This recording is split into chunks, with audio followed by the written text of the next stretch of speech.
Okay guys, आज हम एक डैशबोर्ड बनाएंगे या रिपोर्ट बनाएंगे पावर बीआई के अंदर। और जो डाटा हम यूज़ करेंगे वो हमारे पास एक्सेल में है। और ये बेसिकली स्वॉट एनालिसिस है एक टेलीकॉम कंपनी का, जिसकी strengths, weaknesses, opportunities and threats दी हुई हैं और उनका इम्पैक्ट दिया हुआ है। अगर इन के ऊपर वर्कआउट नहीं करते तो एक्सपेक्टेड लॉस जो होगा वो दिया हुआ है इन ये मिलियंस में। और फंड रिक्वायर्ड जो इसके ऊपर काम करने के लिए एक्सपेंसेस दरकार हैं वो दिए हुए हैं। और इसके बाद अगर हम इनको कंप्लीट कर लेते हैं तो उसके नतीजे में जो हमारी कंपनी को बेनिफिट होगा वो दिया हुआ है। और अभी तक जो हम प्रोग्रेस कर चुके हैं इस पे वो इन परसेंटेज दी हुई है। जैसे ये 97% हम स्किल्ड वर्कफोर्स पे काम कर चुके हैं। ये हम जो है फंड स्पेंड कर चुके हैं। और हमारा जो बजटेड स्पेंडिंग थी वो ये थी अगेंस्ट दिस प्रोग्रेस।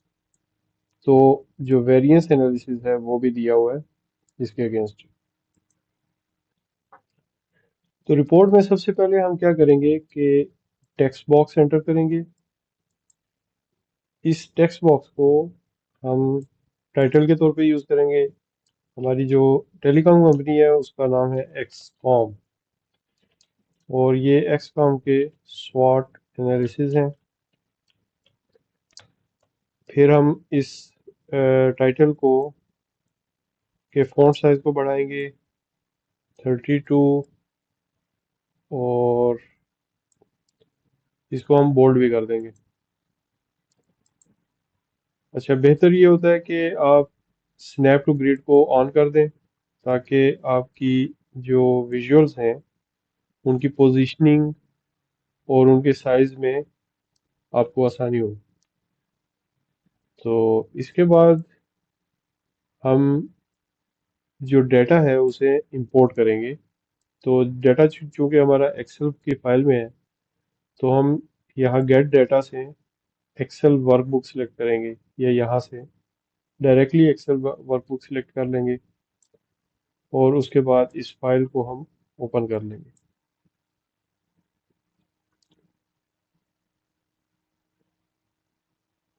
ये नेविगेटर विंडो है, इसके अंदर जितने भी टेबल्स एक्सेल की फाइल में अवेलेबल होते हैं वो आ जाते हैं।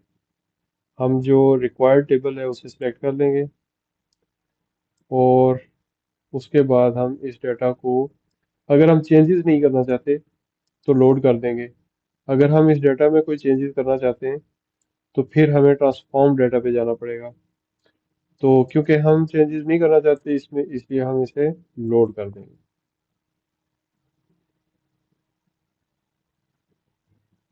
डाटा लोडिंग प्रोसेस चल रहा है। डाटा लोड होने के बाद यहाँ पे डिस्प्ले होता है राइट साइड पे, और ये टेबल है। और इसके अंदर दिए हुए सारे फील्ड्स यहाँ पे आ जाते हैं, जिन्हें यूज़ करते हुए आप यहाँ पे अपनी रिपोर्ट में विजुअल्स ऐड कर सकते हैं।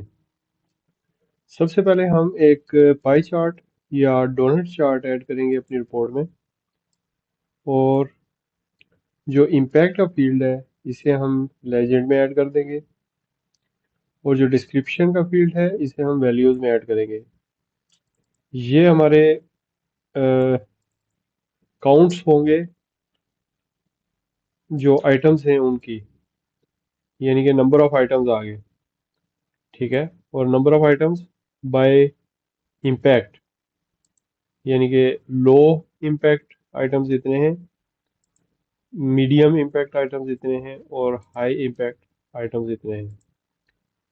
फिर हम इसकी प्रॉपर्टीज में जाएंगे, और यहाँ जनरल में इसको हम कर देंगे 427, क्योंकि जो टोटल वेट है वो 1280 है। और हम यहाँ पे दो और चार्ट ऐड करेंगे, टोटल 3 चार्ट ऐड करेंगे। इसको फिल्टर्स को हम क्लोज कर देते हैं। फिर हम इसी चार्ट को कॉपी करेंगे और यहाँ पेस्ट कर देंगे।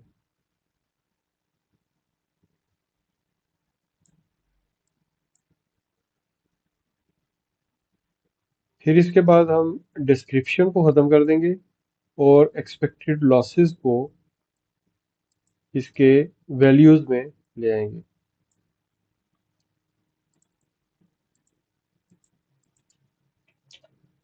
अब हमें ये चार्ट देख के आइडिया हो रहा है कि लो इम्पैक्ट वाले जो आइटम्स हैं उनका actually impact in terms of currency कितना है, और हाई इम्पैक्ट वाले आइटम्स जो हैं जो कि नंबर्स में यहाँ कम है लेकिन इनका इन टर्म्स ऑफ करेंसी जो है वो इम्पैक्ट काफ़ी ज़्यादा है।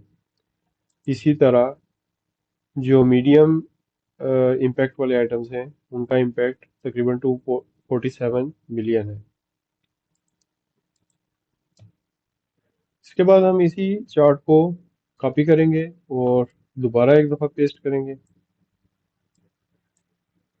और इसमें जो इम्पैक्ट है इस फील्ड को हम डिलीट कर देंगे, रिमूव कर देंगे यहाँ से, और इसकी जगह हम कैटेगरी का फील्ड ले आएंगे। अब हमें इम्पैक्ट पता चल रहा है बाय कैटेगरी, यानी कि अपॉर्चुनिटीज़ का इम्पैक्ट, स्ट्रेंथ्स का, थ्रेट्स का और वीकनेसेस का। अच्छा, इसके बाद हम यहाँ पे डिकम्पोजिशन ट्री ऐड करेंगे जो कि हमें ब्रेकअप देता है डिफरेंट आइटम्स का। ठीक है, इसमें हम जो एनालिसिस है, एनालाइज है, उसमें ऐड करेंगे एक्सपेक्टेड लॉसेस को, और इसे एक्सप्लेन करेंगे बाय कैटेगरी एंड डिस्क्रिप्शन।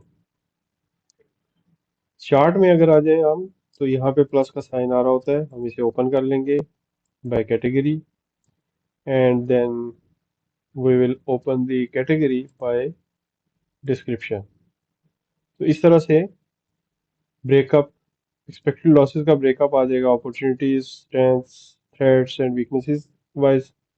और फिर जो यहाँ पे हमने चीज़ सिलेक्ट की हुई होगी, जो कैटेगरी सिलेक्ट की हुई होगी, उसकी फर्दर सब कैटेगरीज यहाँ पे आ जाएंगी, और इसको अगर आप 2 टाइम्स क्लिक करेंगे तो अकॉर्डिंगली यहाँ पे चार्ट्स भी चेंज हो जाएंगे।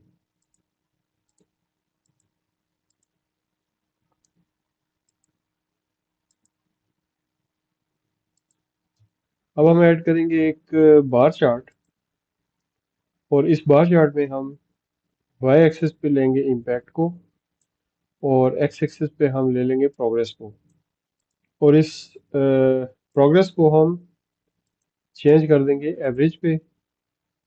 और इसके बाद हम एक ऐड कर लेंगे कॉलम चार्ट, जिसमें हम सबसे पहले लेंगे डिस्क्रिप्शन को एक्स एक्सिस के ऊपर, फिर हम लेंगे वेरिएंस को वाई एक्सिस पे, और हम इम्पैक्ट फील्ड को ले लेंगे लेजेंड पे।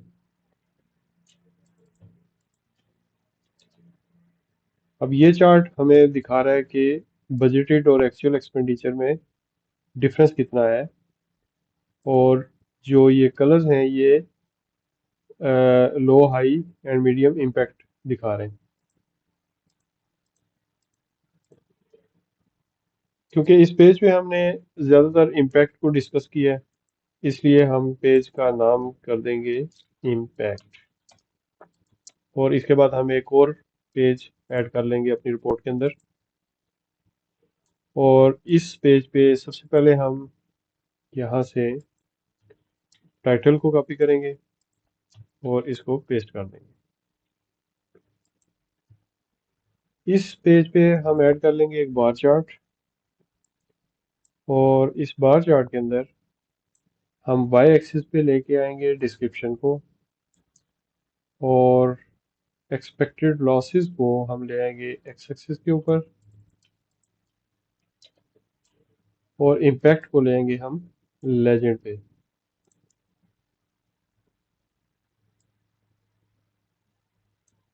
फिर इसी चार्ट को हम कॉपी कर लेंगे और इम्पैक्ट को हम रिप्लेस कर लेंगे कैटेगरी के साथ। तो ये दो चार्ट जो हैं ये बेसिकली हमें इंडिविजुअल आइटम वाइज जो इंसाइट है वो प्रोवाइड कर रहे हैं। इस पेज को हम लॉसेस का नाम दे देते हैं और फिर हम एक और पेज क्रिएट करेंगे और इसी तरह टाइटल को यहाँ से कॉपी करेंगे और इस पेज पे पेस्ट कर देंगे। इस पेज पे हम फंड्स को एनालाइज करेंगे और उनके वेरिएंस को एनालाइज करेंगे। तो सबसे पहले हम यहाँ पे एक चार्ट ऐड करते हैं और इस चार्ट के अंदर हम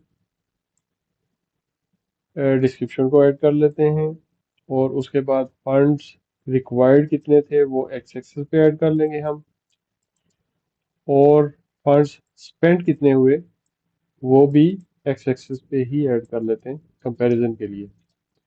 चार्ट को हम कन्वर्ट कर लेंगे क्लस्टर चार्ट में ताकि दोनों चीज़ें अलग अलग नजर आए, फंड्स स्पेंट एंड रिक्वायर्ड।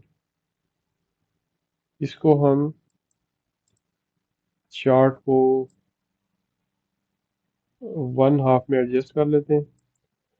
इसके बाद इसी चार्ट का एक बर्ड आई व्यू लेने के लिए हम इस चार्ट में से डिस्क्रिप्शंस को निकाल देंगे और कैटेगरीज को रहने देंगे और इसे यहाँ पे एडजस्ट कर लेंगे और इसकी हम इसको बाहर से कॉलम भी कर सकते हैं इस तरह से।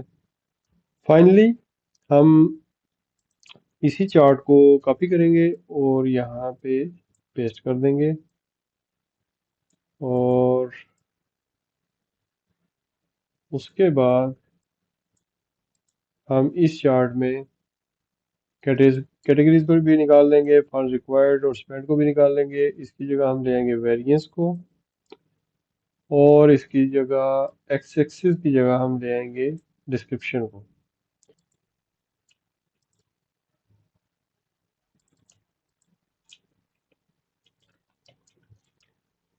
इस पेज का नाम हम कर देंगे वेरिएंस और अब हमारी रिपोर्ट है कंप्लीट। इसमें हमने इम्पैक्ट डिस्कस कर लिया,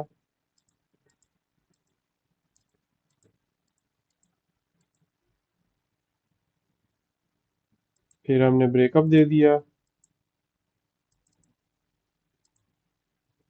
फिर हमने प्रोग्रेस देख ली और उसके बाद हमने यहाँ पे भी वेरिएंस देख लिया। यहाँ पे हमने इंडिविजुअल आइटम वाइज उसकी एक्सपेक्टेड कॉस्ट्स देख ली और उसके बाद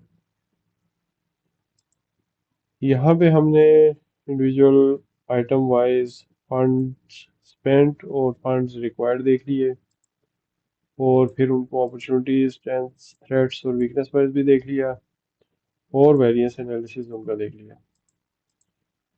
और इस तरह आज का हमारा जो ट्यूटोरियल है वो कंप्लीट होता है। थैंक्स।